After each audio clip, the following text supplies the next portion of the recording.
Opening up Kenyan skies could be a major boost to tourism and may offer the hospitality sector the much-needed silver lining to pull up international arrival on domestic numbers. It is projected airfares will drop by 25% when the policy is fully implemented. Driving down prices means that more people will travel and would have more options in terms of airline and itinerary to boost their experience. It is estimated that opening African air routes would add $76.9 million ($8.14 billion) to Kenya's GDP every year.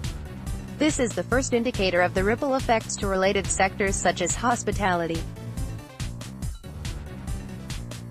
The Open Skies Treaty was signed in February during the African Union Summit on Governance in Addis Ababa. It is set to make it easier for Africans to visit African countries without the back and forth of long paperwork, visa applications or expensive, long-winding air travel. A byproduct is a boost to the continent's economy. As part of the AU's move to improve connectivity and integrate countries, our national carrier, Kenya Airways, will enjoy unrestricted access to multiple destinations in any city in the countries under the arrangement. The hospitality sector is expected to benefit from this development through increased inbound traffic. Additional air traffic requires additional resources to handle the greater demand. This will generate employment in the aviation industry as well as supporting industries that form part of the supply chain. Indirect employment is more likely to be many times larger than direct employment. The increase in tourism business to Kenya will also boost local tour operators' business.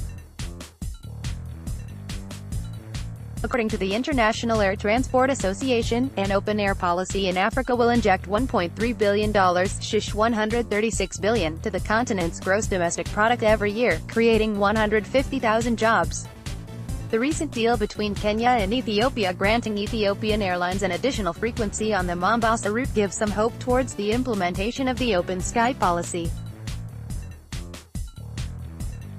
This agreement will boost coastal tourism, which for a long time has depended heavily on charter flights, especially from Europe. Opening Kenyan skies will deliver hundreds of thousands of visitors to Kenyan cities, who would spend thousands of shillings at coastal hotels, restaurants, shopping malls, attractions, beaches and marine parks. They would bolster tax revenues for communities, increase revenue for airports and provide connecting passengers for domestic airlines such as Jambo Jet and Fly 540, bolstering their ability to compete with larger carriers. To accelerate sustainability of tourism development at the coast, the government therefore ought to hasten the opening up of skies, starting with Mombasa so airlines from across the world can operate flights to Wa International Airport. Such development would sell areas such as Mombasa internationally as a meeting, incentive, conference and exhibition (MICE) destination. Embracing this policy will complement Mombasa's attractiveness, especially when it comes to the ease of doing business. Liberalization of air transport contributes to greater trade and tourism, inward investment, productivity growth, increased employment and economic growth. All this would contribute greatly to achieving Vision 2030. Kenyan cities have recently been ranked among the top 10 global destinations for 2018, according to TripAdvisor. The majority of the clients are young business travelers seeking to gain cultural experiences and to explore the cities.